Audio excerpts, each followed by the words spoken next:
second movie? Yes, please. Time for 65 dinosaurs. I did count them. It is 65. There are 65 dinosaurs in this movie. That's terrific. It's not true. You're in the cinema. Just everybody shush. Shut up. You're making me lose count. Is that the dinosaur from earlier or is that a different dinosaur? I have different hats on. So I'm going to say easy. there's 65 dinosaurs. I'm a liar. I'm a big liar. Budget of 45 million. Box office probably around 11 million. Not That's a great bad. opening. No. But it could make this back. Mm-hmm. I feel like there could be enough goodwill in this okay movie. Interesting. To Okay. to carry it. Yeah, and I right. think they'll probably do better on streaming. I think tell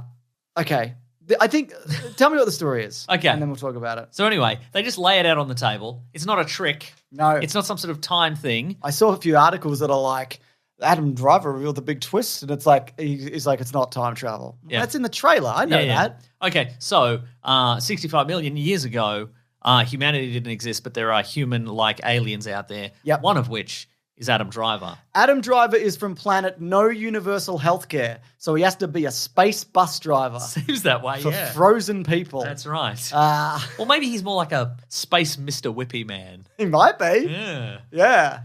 He has a particular set Folks, of skills. Mr. Whippy is an ice cream truck in Australia. It's not a just sex. one. It's not It's a just sex. It's one not a sex tr- thing. It's probably also a sex thing. It also be a sex thing. Yeah. Anyway, he has to truck some frozen people across the galaxy, maybe. Gonna take him a couple of years. But I mean, they're alien years. They have years. Maybe it's 2 weeks. Maybe it's one day. They have kilometers and they have years. And guns. They have guns. They have guns with a little ammunition counter on the side. They have backpacks. Probably an inconvenient place to have an ammunition counter. They have great haircuts. Do.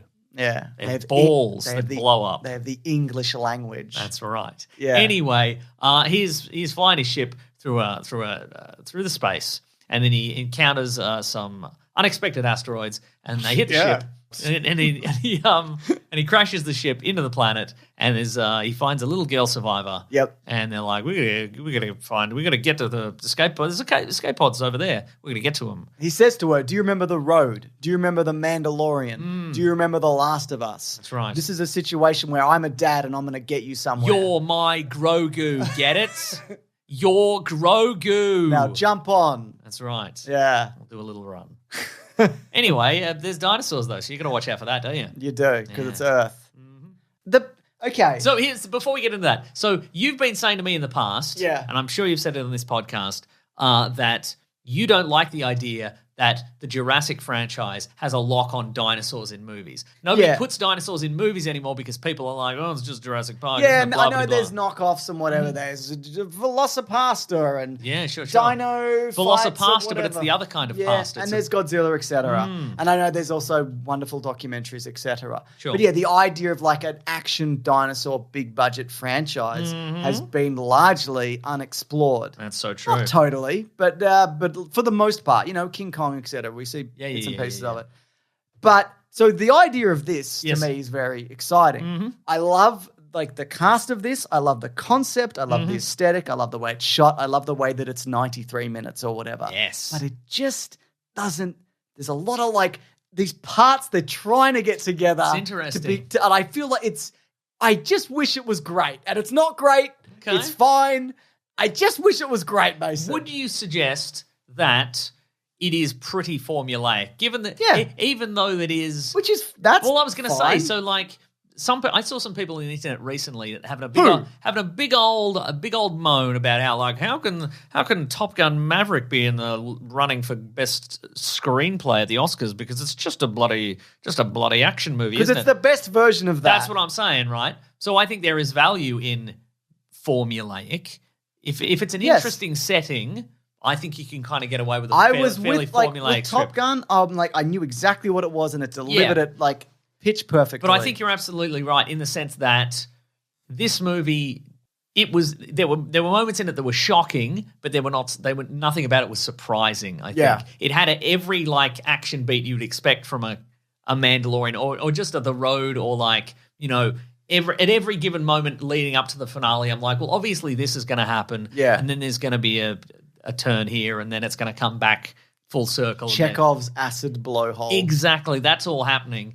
But I thought generally speaking, you're right. I like the casting. I like the relationship between the dad and the kid. It might even be an editing or budgeting situation. Okay. Because I think there's some moments where like they relate to them in scenes which I think aren't necessarily in the right order. Okay. Like he warms too quickly and then he cools off immediately and then it comes back and then he's like, "You're my daughter." And it's just kind of right. And on top of that, and this is probably more of a budgeting thing, it's kind of Dino Light as opposed to Dynamite. Nice. That one I wrote down. Nice, I love that. And I think also in terms of You're like... a real Dino Fatale. Thank you.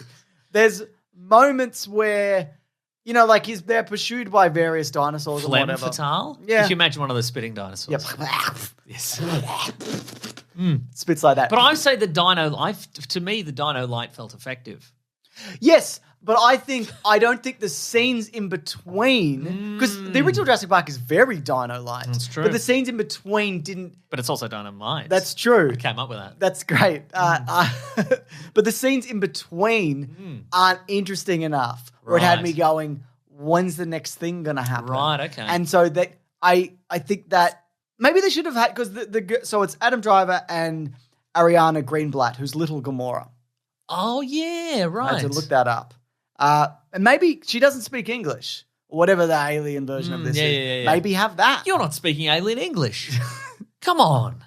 I don't know. My translator's not working. Alingish. I don't know.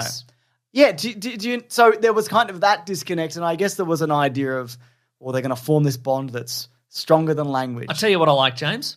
I liked the fact that the dinosaurs were scarier than Jurassic Park dinosaurs have been in years. Yes, I'd agree with that. I felt like there are just moments where like you'll see early on a little dinosaur attacks Adam Driver and it comes out of nowhere and he's struggling with this thing. He doesn't know what the heck it is. Yeah. And it feels so different from, especially the later Jurassic World movies where people just see little dinosaurs and they're like, whatever, I don't care. At the end of the last Jurassic World, they're at the Lincoln Monument or whatever the fuck. Yes. And Sam Neill's like, shit, there's little dinosaurs here now. I don't think I'll ever get used to this. Right. Anyways. Everybody else has. I'm the only person who hasn't gotten used to it. Those little kids over there, they're used to it. They don't care. It's like seeing pigeons. That little kid's kicking those little dinosaurs. I thought the dinosaurs were effectively scary. Yes. In my mind, I felt like the fact that they were sparing was quite effective. Yes, I understand that, but again, it's the in-between stuff. And I also, there was a moment where I'm like, maybe this movie is missing like the majesty of seeing a dinosaur. Right. Because a lot of the best Jurassic Park scenes are, but it's really just the first one, where you see a dinosaur, you go through a big gate and you're experiencing things that you've never experienced before, and there's the terror, but there's a lot of like wonder and awe. James, there aren't any big gates in 65 million years. No, I know, I understand that. Humanity hadn't invented them. The ship, the ship had a big gate. I guess on it, that's sort true, of, didn't yeah. it? But then I don't think that's a valid criticism or even relevant to this movie, because the angle here, like you mentioned, is he's never seen anything like this. Yes. To him, they're monsters. Yeah. And so he's dumped on this planet. He's got no frame of reference for any of this shit. It's just horrible whatevers attacking him. He doesn't, like, for us, if we were in this situation, I mean, we wouldn't survive, obviously, but you'd be like... I'd survive. But you'd be like... I'd thrive, if anything. I'd flourish. Oh, that reminds me, in Scream, I'd simply defeat Ghostface, I think.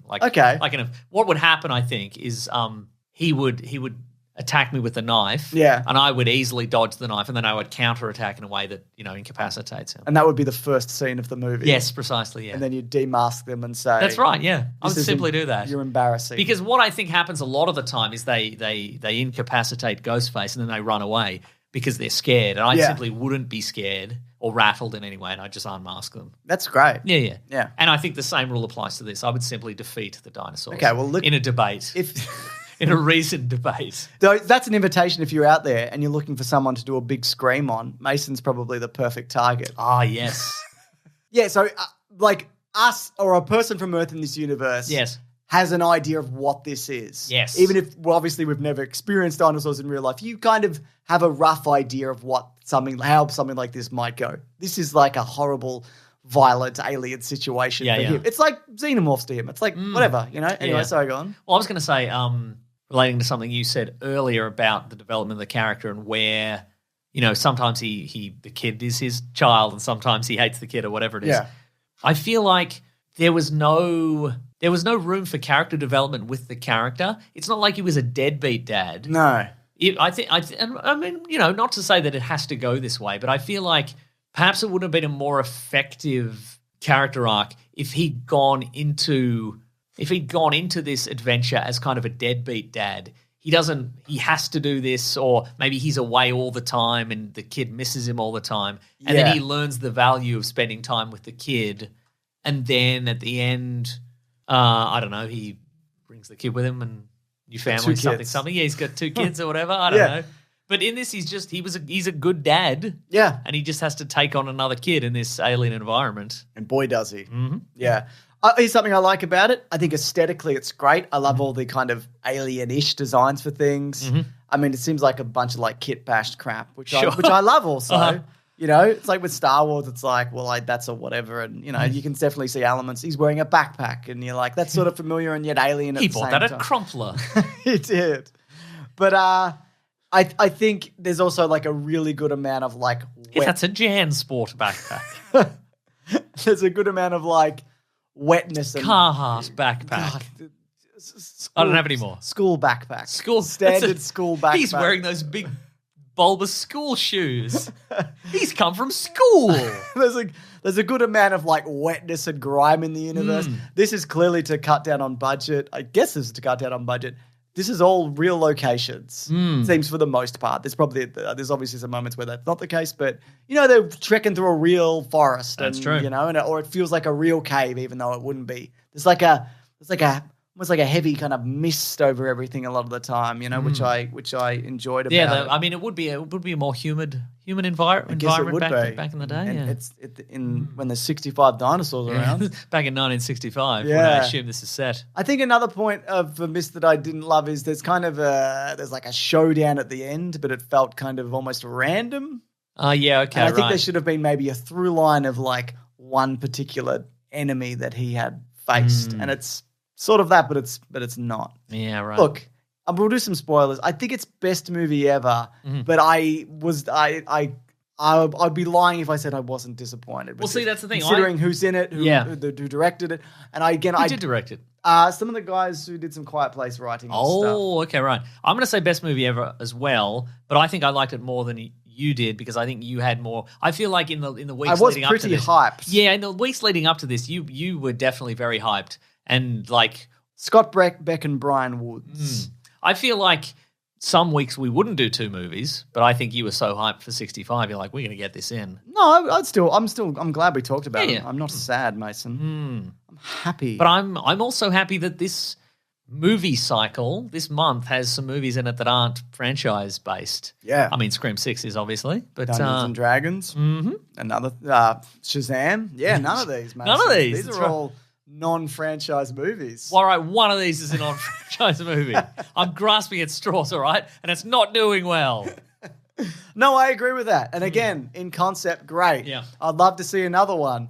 Don't know if they can. Yeah. We'll talk about why. Spoilers. Yeah. There's a big comet. It's the comet that wipes out the dinosaurs. That's right, Halley's Comet. And he arrives the day before. And I don't think necessary to have that. It's the big comet is coming. I like that a lot. I thought that was great. Oh, because it's like, you don't need a reason to leave. No, that's true. Because there is a reason. It's a horrible fucking place. Yeah. There's big bugs and weird caves. But I love that, again, if you think of this as like a schlocky kind of 80s movie, I felt like that was very appropriate. I'm like, yes, that is the perfect ticking clock. Because I feel like... It could have been a power source. It could have been the ship is coming to pick him up and whatever. And it's only doing 1 lap. It's in 1 lap. Couldn't see him. We had to get to the signal before whatever. I don't fucking know. The space bus was coming. Yeah. The second space bus. And it makes for a literal explosive finale, etc. Yeah. But no, I don't know. I guess in terms of like schlock, yeah. But I don't know. I think if it was maybe sillier then even. I don't know. Yeah. Just more of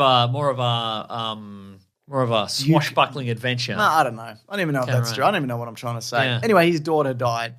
He's from planet no universal healthcare, as mentioned. So he has to do a big space mission. That's right. And to save his daughter, but she dies regardless. And they reveal that pretty early on. But I don't know whether they maybe should have. They probably should have saved it for a later point. Yeah, I wondered that as well. I felt even there was a moment there where before that revelation had sort of solidified. I'm like, is this a dream sequence? Is this his fears that she will die? Yeah. Because I was like, how is he getting these messages? There was it was quite vague in terms of how long this trip was. It was supposed to take 2 years. And he's at the halfway point? But then he organizes an emergency beacon and then someone else is going the rescue ship is going to be there almost immediately. Where was that ship?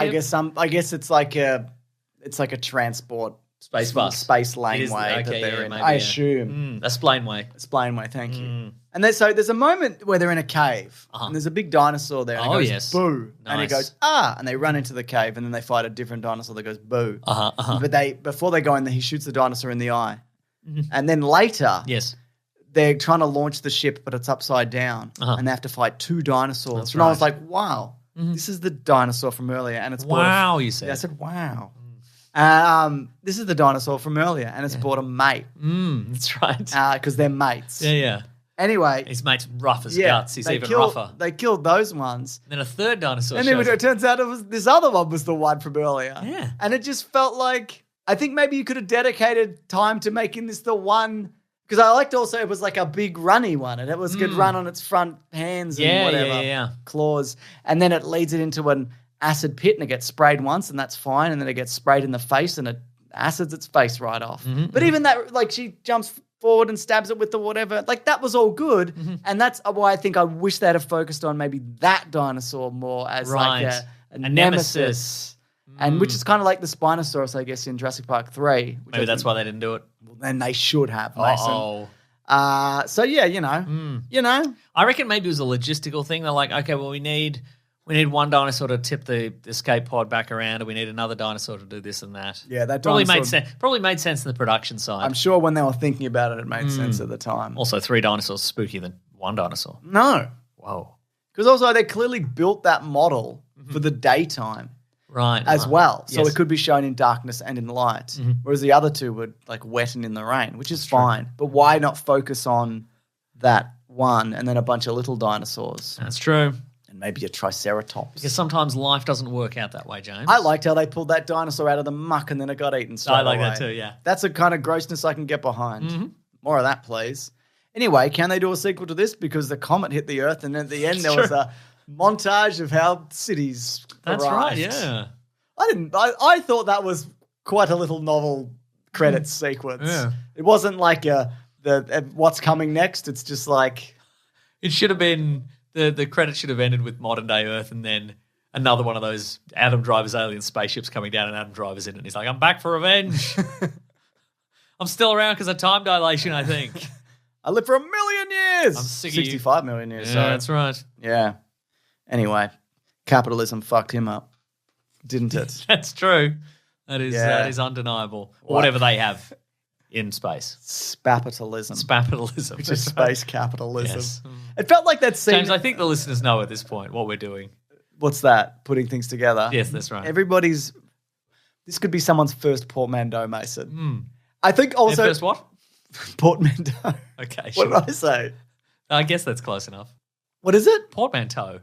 Did I say portmanteau? Yeah, I meant. You're thinking of Mando. I always knew. I just said it wrong twice in a row. Nice. Yeah, I think also the scene at the start on the beach felt like an extra bit tacked on. Yeah, right. Because then I think you could have started with the ship open there. Right. As opposed to like, your daughter's sick and we don't have healthcare, but if you do this trip, it'll only be 2 years and it's an easy scene to film. You take it to a beach, you change the color of the sky to pink. It's true, yeah. It's easy done. Yeah. Whereas I don't know that was necessary. That's information you could have done that down at Port Ferry. Could have done at Port Ferry. You could have done at St Kilda Beach. That's right. But you could have done that. Could have done it at Williamstown Beach. Williamstown Beach. You could. There's the coast of Australia, East Coast in particular. Right. There's beautiful beaches. You could do it near the 12 Apostles. And you could be like, those are alien. And there's only 7 apostles. 5 of them fell in the water. Yeah. But we count things differently on these planets. Certainly do. Yeah. 7 is 12. That's right. Yeah. But I think that's information that could have been revealed in a better way. Okay. through like memories and journal logs and messages throughout the movie. A series of audio logs that he finds over the course of his mission. Exactly. That have been scattered throughout the wilderness. Because of the ship crash. Thank you. Yeah. You understand me, Mason. All of the frozen people could have left various audio logs and we could have learned about their lives and their quirks, you know? We certainly could. Boy, the food on this ship isn't too good. Plus, I can't eat it because I'm cryogenically frozen. They didn't freeze my mouth, though. I'm going to run it all day. In a way, I'm like a bloody frozen dinner, aren't I? Boop. Hey, Adam. Can you hear me? Yeah. Put a strawberry in my mouth. Space strawberry. Nice.